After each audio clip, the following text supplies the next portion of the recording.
sobre Renato Augusto, nosso maestro aí, né, cara? Que o Renato Augusto, enfim, depois de muito tempo, após 6 meses aí, o Renato Augusto conseguiu fazer 2 partidas completas pelo Corinthians, cara. Renato Augusto aí que vem sendo a sina, né, do Corinthians, cara, a maior pedra do sapato no Corinthians, maior pedra no sapato por quê? Porque ele se machucou muito esse ano, né, cara? Desde ali do Paulistão, quando ele se machucou, se eu não me engano, a primeira vez contra o Santo André, a gente já tem dificuldades ali desde que ele se machucou para acertar o time. Enfim, hoje a gente vive uma Renato Augusto dependência absurda, cara, absurda. E é bom a gente ver esses números aí. Renato Augusto volta a atuar em 2 partidas inteiras em sequência após 6 meses, cara. Bom demais, né, Dani? Bom demais, isso é excelente, mas aí só para a gente polemizar mais também, eu sei que você tem uma opinião um pouco contrária. Eu achei que o Renato Augusto na última partida foi um pouco abaixo fisicamente também. Teve a partida contra o São Paulo também, que ele caiu bastante de rendimento no segundo tempo. E não sei se está chegando essa conta aí, viu? Por essas sequências aí de jogos seguidas. Assim, é o que eu achei, assim, apesar dele ser um gênio, um fenômeno, distribuir bem o jogo, tocar bem a bola, achou o Yuri Alberto num belo passe lá também na última partida, mas eu achei que fisicamente ele tem caído um pouco, viu? Isso é o que é a impressão minha lá dentro de campo também, cara. Espero que não seja também essa questão aí o problema, viu? Boa. Mano, a LDU quase fez um golaço aqui agora, Nossa, Dani. deixou o cara com a bunda no chão, velho. Puta merda, cara. Bom, é que, cara, eu tava vendo aqui enquanto você falava, eu tinha que comentar. Mas, cara, que massacre que o São Paulo tá sofrendo aqui contra a LDU, cara. Inclusive, ontem já teve surpresa também, né? Porque todo mundo tava esperando que o Botafogo também ia massacrar o Defensa e Justiça e foi 1-1, né?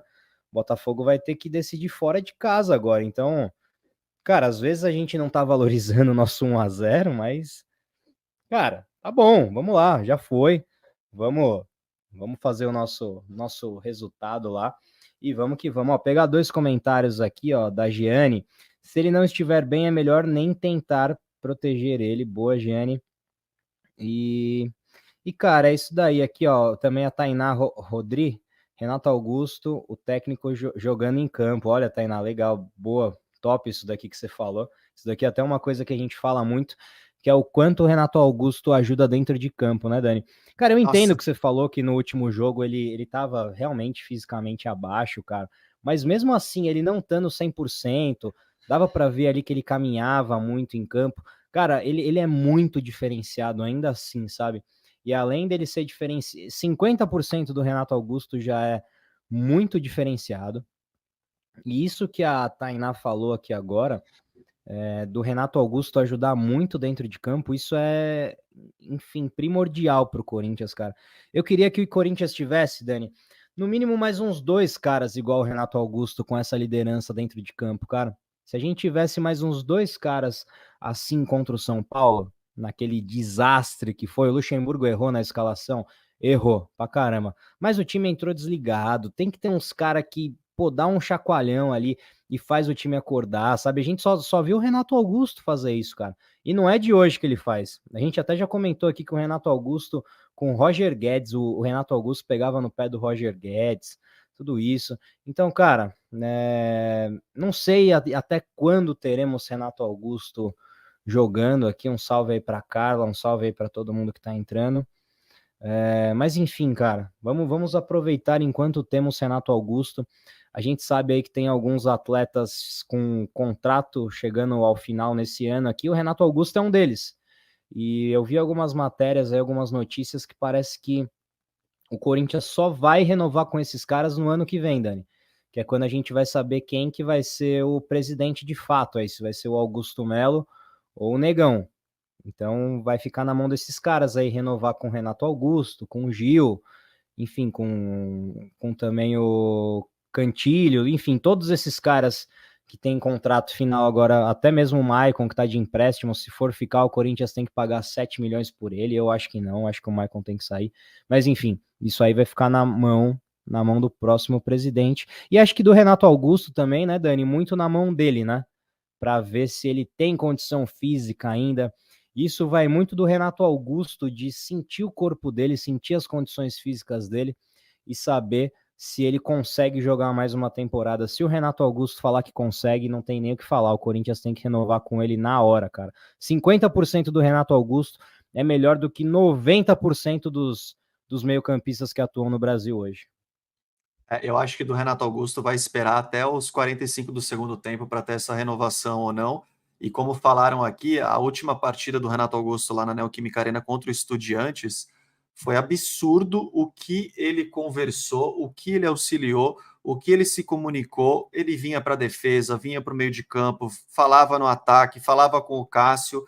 Ele fala o jogo inteiro, ele se comunica o jogo inteiro. Ele é realmente um técnico dentro da partida, além de toda a qualidade técnica, além dos passes que ele acaba achando, né? O Luxemburgo no segundo tempo teve a estratégia, que até eu nem concordo com a estratégia que ele teve, de colocar o Renato Augusto como centroavante, como um falso 9, porque ele tinha colocado o Mosquito e o Romero pelas pontas, e pelo Renato Augusto achar essas bolas entre linhas, esses toques de bola, o Luxemburgo imaginava que o Renato Augusto podia pegar uma bola e enfiar mais aberta para o Romero, para o Mosquito, e ter uma chance de gol. Aí, dito e feito, mesmo eu não gostando de ter o Renato Augusto lá como um falso 9, ele achou o Romero numa dessas bolas, o Romero entra na área e faz um toque lá para o Mosquito, que infelizmente, aí, por infelicidade, acabou errando o gol. Mas enfim, Renato Augusto é isso, mas eu acho que vai esperar até os 45 do segundo tempo para ver essa questão física dele e para ver o que ele sente. E isso também até com Fábio com o Santos. lateral Fábio Santos, cara. Também com o Fábio Santos acho que vai ser isso.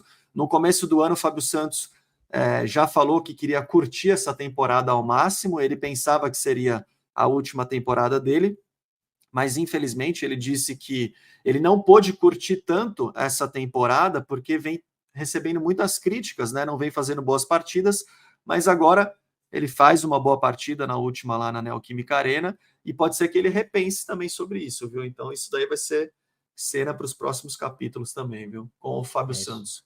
E ó, Boa. Guerreiro em campo contra o São Paulo hoje, viu? Só para reforçar aqui. Boa. Ó, vou mandar aqui um salve pro Wagner Gomes aqui, que tá sempre com a gente. Salve, Wagner, obrigado aí pela presença.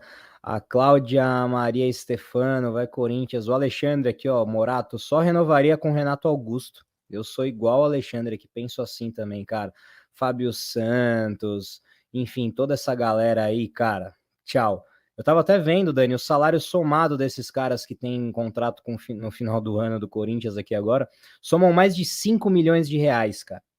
É muita grana na folha salarial do Corinthians. O Corinthians hoje, cara, tem uma folha salarial parecida com a do Flamengo, que é uma das maiores folhas salariais, enfim, do Brasil, cara. E daí, beleza, vamos comparar os times. Cara, o time do Corinthians não chega nem perto do time do Flamengo, cara. Você pega o time reserva do Flamengo, é um time forte, cara.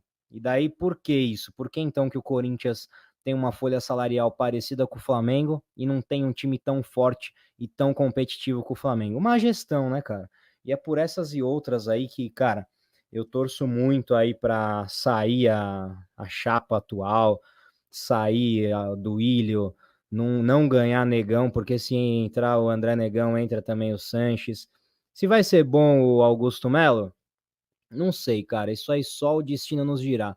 Mas ficar no mais do mesmo, cara, eu prefiro tentar alguma coisa diferente, ver o que vai acontecer. Inclusive, cara, quem não assistiu ainda, assista lá no Casal Coringão. Eles fizeram entrevista tanto com o Augusto Melo como com o Negão, com o André Negão foi ontem, né? E até legal para ver as duas propostas ali. Enfim, claro que tem muita ladainha dos dois lados, não tô defendendo nenhum lado, tá? E até no final ali o André Negão ele falou: não, eu quero um debate com Augusto Melo, e aí sim vocês vão ver isso e aquilo. Enfim, aquelas politicagens de sempre, né, Dani? Mas é isso, sempre torcendo aí pro melhor do Corinthians, e se Deus quiser, que ano que vem a gente tenha um planejamento melhor, porque desse jeito que tá aí tá complicado, né, Dani? Não dá para ficar assim, cara. Tá bem complicado e eu também não iria de Negão. justamente pela situação estar no poder já há 16 anos também, eu daria oportunidade para outra, e pelo bem do clube, né? Acho que a situação também podia pensar nisso, né? De alternar um pouco a esse poder, mas envolve muita coisa. E assim, não dá para a gente confiar também no Augusto Melo, vamos dizer assim, a gente espera que ele não seja também farinha do mesmo saco e realmente faça as coisas que ele está falando que vai fazer e que tenha uma renovação aí e melhorias, né? A única coisa que eu não gosto, e espero que não aconteça isso caso Augusto Melo entre, é de ter sempre na diretoria, sempre no clube, amigo de amigo trabalhando no clube, e aí a gestão não fica profissional, não fica muito bem administrado, enfim, espero que tenha mudanças caso Augusto Melo entre, né?